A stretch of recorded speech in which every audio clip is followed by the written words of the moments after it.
पहलगाम एक ऐसा नाम जिसे सुनते ही मन में एक शांत, सुंदर और प्राकृतिक स्वर्ग की छवि उभरती है। जम्मू कश्मीर की घाटी में बसा यह स्थान हर साल लाखों पर्यटकों और अमरनाथ यात्रा पर जाने वाले श्रद्धालुओं का स्वागत करता है। लेकिन किसे पता था कि इस जन्नत की सरजमी एक दिन इंसानियत की सबसे भयानक घटना की गवाह बनेगी। यह कहानी है एक ऐसे आतंकवादी हमले की जिसने न सिर्फ इंसानियत को झंझोर दिया, बल्कि भारत की सुरक्षा व्यवस्था और जनमानस को भी अंदर तक हिला दिया। पहलगांव जम्मू कश्मीर के अनंतनाग जिले में स्थित यह जगह अमरनाथ यात्रा का मुख्य आधार शिविर है और यहीं से यात्री पहाड़ों के रास्ते पवित्र गुफा की ओर रवाना होते हैं। घाटी की सुंदरता, लिद्दर नदी का कलकल बहता पानी और चारों ओर फैले देवदार के जंगल इस जगह को स्वर्ग बनाते हैं। लेकिन आतंकवाद की काली परछाई ने इस जन्नत को भी नहीं बख्शा।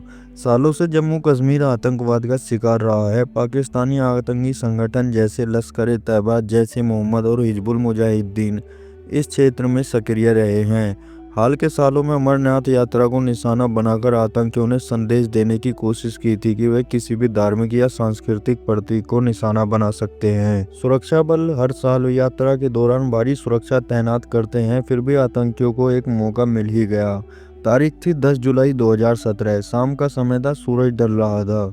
अमरनाथ यात्रा के श्रद्धालुओं से भरी एक बस जो सुरक्षा काफिले से पीछे छूट गई थी, अनंतनाग जिले के पास पहलगांव की ओर बढ़ रही थी।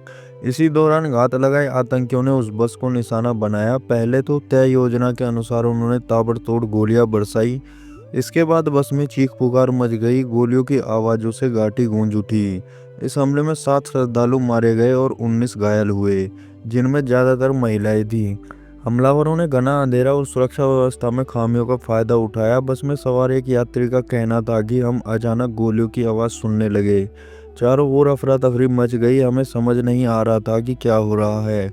कुछ लोग रो रहे थे, कुछ जमीन पर गिरे पड़े थे। ड्राइवर ने हिम्मत दिखाई और बस को वहां से निकाल लिया, नहीं तो और भी मौतें होती। बस के ड्राइवर सलीम मिर्जा को भारत सरकार ने उसकी बहादुरी के लिए बाद में सम्मानित भी किया, क्योंकि उसी की सूझबूझ से बस को बचाया जा सका। हमले के तुरंत बाद सेना, सीआरपीएफ और जम्मू कश्मीर पुलिस ने सर्च ऑपरेशन शुरू किया। पूरे इलाके को सील कर दिया गया। ड्रोन कैमरे और स्नाइपर डॉग्स की मदद ली गई। 24 घंटे के अंदर कुछ संदिग्धों को हिरासत में लिया गया और जानकारी सामने आने लगी कि इस हमले में लश्कर-ए-तैयबा का हाथ है। प्रधानमंत्री नरेंद्र मोदी ने इस हमले की कड़ी निंदा की। उन्होंने ट्वीट कर कहा, मैं इस हमले से बेहद दुखी हूँ। भारत इस कायरतापूर्ण हमले को कभी नहीं भूलेगा। शहीदों को मेरी श्रद्धांजलि। राष्ट्रपति, गृह मंत्री, विपक्ष के नेता, फिल्मी हस्तियां और आम लोग सब ने इस हमले पर दुख और गुस्सा जाहिर किया। संयुक्त राष्ट्र और अमेरिका समेत कई देशों ने भी इस हमले की निंदा की और भारत के साथ एकजुटता दिखाई। घटना के बाद जांच एजेंसियां तुरंत हरकत में आई। एनआईए, जम्मू कश्मीर पुलिस और आईबी इंटेलिजेंस ब्यूरो की टीम ने सर्च ऑपरेशन शुरू किया। सूत्रों से जानकारी मिली कि इस हमले की योजना लश्कर-ए-तैयबा के आतंकियों ने बनाई थी, जिसकी कमान इस्माइल नाम के एक आतंकी के पास थी, जो पाकिस्तान से घुसपैठ कर आया था। इस हमले में स्थानीय लोगों का भी हाथ था, जिन्होंने बस की मूवमेंट और सुरक्षा की जानकारी आतंकियों को दी थी। बस के ड्राइवर सलीम मिर्जा को आज भी लोग याद करते हैं। जब गोलीबारी शुरू हुई, उसने डरने के बजाय समझदारी से काम लिया। उसने तेजी से बस को आगे बढ़ाया, सड़कों के बीच जिगजैग मोड़ लिए और आतंकियों के निशाने से बस को बाहर निकाल लिया। अगर उसने गाड़ी रोकी होती तो मरने वालों की संख्या कई गुना अधिक हो सकती थी। भारत सरकार ने उसे बहादुरी पुरस्कार से नवाजा और प्रधानमंत्री ने व्यक्तिगत रूप से उसकी सराहना की। घायलों को तुरंत अनंतनाग मेडिकल कॉलेज और बाद में एयरलिफ्ट कर श्रीनगर और दिल्ली के अस्पतालों में भर्ती कराया गया। एक घायल महिला संगीता यादव ने बताया, हम अमरनाथ बाबा के दर्शन कर लौट रहे थे। कुछ ही पल में जिंदगी बदल गई। गोलियों की आवाजें, खून से सनी सीटें, चीखते लोग, यह सब मैं कभी नहीं भूल सकती। इस हमले में मारे गए 7 लोगों के शव जब उनके गांव में पहुंचे तो पूरे देश की आंखें नम हो गई। मृतकों में से अधिकांश गुजरात और महाराष्ट्र से थे। गांव वालों ने उन्हें फूल और भारत माता की जय के नारों के साथ अंतिम विदाई दी। भारत के हर शहर, कस्बे और गांव में इस हमले के विरोध में कैंडल मार्च निकाले गए। लोगों ने सरकार से बदले की मांग की और आतंकियों को खत्म करने की अपील की। इस हमले के तुरंत बाद केंद्र सरकार ने एनआईए को जांच सौंपी और जम्मू कश्मीर में सेना की मौजूदगी और बढ़ा दी गई। सुरक्षा बलों ने 1 महीने के भीतर ही हमले के मास्टरमाइंड इस्माइल खान को एक मुठभेड़ में मार गिराया। यह वही आतंकी था जो पाकिस्तान से भारत में घुसपैठ कर इस हमले की साजिश रच रहा था। गृह मंत्री राजनाथ सिंह ने कहा, जो भी लोग हमारे नागरिकों की जान लेंगे उन्हें किसी भी कीमत पर छोड़ेंगे नहीं। घटना के 2 हफ्तों बाद दक्षिण कश्मीर के शोपिया जिले में एक मुठभेड़ में इस्माइल और उसके साथी अबू दुजाना को ढेर किया गया। इस ऑपरेशन को ऑपरेशन रिवेंज का नाम दिया गया। सेना ने बताया कि इन आतंकियों की लोकेशन सटीक इनपुट के आधार पर मिली और ऑपरेशन बेहद सावधानी से किया गया ताकि आम नागरिकों को कोई नुकसान न हो। संसद में विपक्ष और सत्ताधारी दल दोनों ने हमले की निंदा की और एकमत से आतंकवाद के खिलाफ कड़ा रुख अपनाने की बात कही। अधिकांश मीडिया चैनलों ने इस घटना को प्रमुखता से दिखाया। घायलों और शहीदों के परिवारों के इंटरव्यू, चश्मदीदों की बातें और सेना की कार्रवाई को जन जन तक पहुंचाया गया। कुछ चैनलों पर खास डिबेट चली कि आतंकियों के लिए अब माफी नहीं, सिर्फ जवाब चाहिए। हमले के बाद सरकार ने अमरनाथ यात्रा की सुरक्षा में बड़ा बदलाव किया। यात्रियों की हर बस को अब जीपीएस ट्रैकर से लैस किया गया। सुरक्षा काफिले के बिना किसी वाहन को यात्रा की अनुमति नहीं दी गई। रास्ते पर ड्रोन निगरानी, बख्तरबंद वाहन और विशेष कमांडो दस्ते तैनात किए गए। हर यात्रा मार्ग पर सीसीटीवी कैमरे लगाए गए और यात्रा मार्ग की नियमित मॉनिटरिंग शुरू हुई। भारत सरकार ने इस हमले को सीधा पाकिस्तानी समर्थन प्राप्त आतंकवाद का नतीजा बताया। विदेश मंत्रालय ने पाकिस्तान को कड़ी चेतावनी दी और अंतर्राष्ट्रीय मंचों पर इस हमले की जानकारी साझा की। संयुक्त राष्ट्र और अमेरिका को भेजे गए विशेष दस्तावेजों में आतंकियों की पहचान और पाकिस्तान में ट्रेनिंग की पूरी जानकारी दी गई।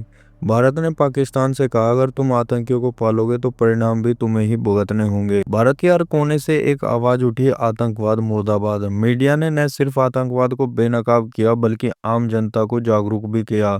एनडीटीवी, एबीपी, जी न्यूज जैसे चैनलों ने विशेष रिपोर्ट और ग्राउंड रिपोर्टिंग के जरिए सच्चाई को दिखाया। कुछ मीडिया हाउसों ने शहीदों की कहानियों को देश भर में फैलाया और सरकार से सवाल भी पूछे, जो लोकतंत्र का असली काम है। इस हमले के बाद केंद्र सरकार ने घाटी में आतंकियों के खिलाफ ऑपरेशन ऑल आउट को और तेज कर दिया। सेना और पुलिस को खुली छूट दी गई कि वे जो जरूरी हो वह करें। इस हमले के बाद कई देशों ने भारत को समर्थन दिया। अमेरिका ने लश्कर को ग्लोबल टेरर ग्रुप में घोषित किया। फ्रांस, रूस और जापान ने भारत के साथ खड़े होने का वादा भी किया। इस हमले ने न सिर्फ कुछ लोगों की जिंदगी नहीं छीनी बल्कि भारत के सामूहिक मनोबल को भी झंझोड़ दिया। अमरनाथ यात्रा, जिसे हमेशा श्रद्धा, शांति और एकता का प्रतीक माना जाता था, अब सुरक्षा की कसौटी पर भी आ चुकी थी।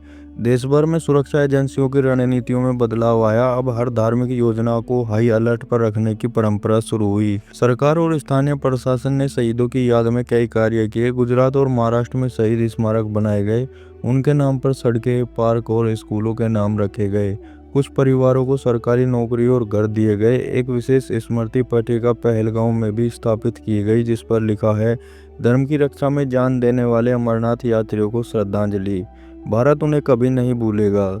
इस हमले ने युवाओं की सोच को बदल दिया। कई युवाओं जो पहले राजनीति और सिस्टम से दूर रहते थे, अब आतंकवाद के खिलाफ जागरूक हो गए।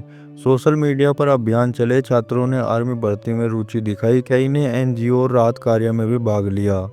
एक कॉलेज छात्रा ने कहा, पहलगांव हमला बता गया कि अब चुप रहना गुनाह है, हमें देश के लिए कुछ करना होगा।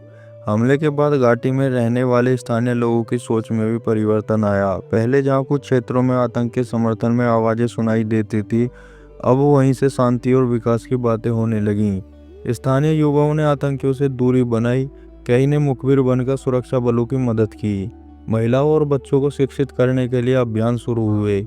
हमले के बाद भारत सरकार ने स्पष्ट कर दिया, अब सिर्फ रक्षा नहीं, जवाबी हमला हमारी नीति है। सर्जिकल स्ट्राइक की नीति को और भी मजबूत किया गया। आतंकियों के आर्थिक स्रोतों को काटने के लिए एनआईए और ईडी की शक्ति बढ़ाई गई।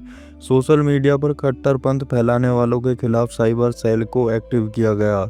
इस पूरी घटना से एक बात स्पष्ट हुई, आतंकवाद कुछ लोगों को मार सकता है लेकिन देश की आत्मा को नहीं। अमरनाथ यात्रा दोबारा शुरू हुई, सुरक्षा कड़ी हुई, लेकिन आस्था और श्रद्धा और भी गहरी हो गई। हर साल लाखों लोग पहले से ज्यादा उत्साह के साथ यात्रा पर निकलते हैं और यह एक जीवित उत्तर है उन आतंकियों के लिए जो भारत को डराना चाहते थे। दहशत फैलाने वाले हमेशा मर जाते हैं, लेकिन जिनकी मौत वतन की खातिर होती है वे अमर हो जाते हैं। इस हमले ने भारत को तोड़ने की कोशिश की थी, लेकिन इसने भारत को और भी जोड़ दिया। धर्म, जाति, भाषा सब भुलाकर देश एक साथ खड़ा हुआ और ये दिखा दिया कि हम टूट सकते हैं लेकिन झुकेंगे नहीं। तो दोस्तों, यह थी पूरी कहानी पहलगाम टेररिस्ट अटैक की। आई होप गाइस वीडियो आपको पसंद आई होगी। अगर पसंद आई है तो प्लीज़ चैनल को सब्सक्राइब करें, वीडियो को लाइक करें। Thanks for watch video guys.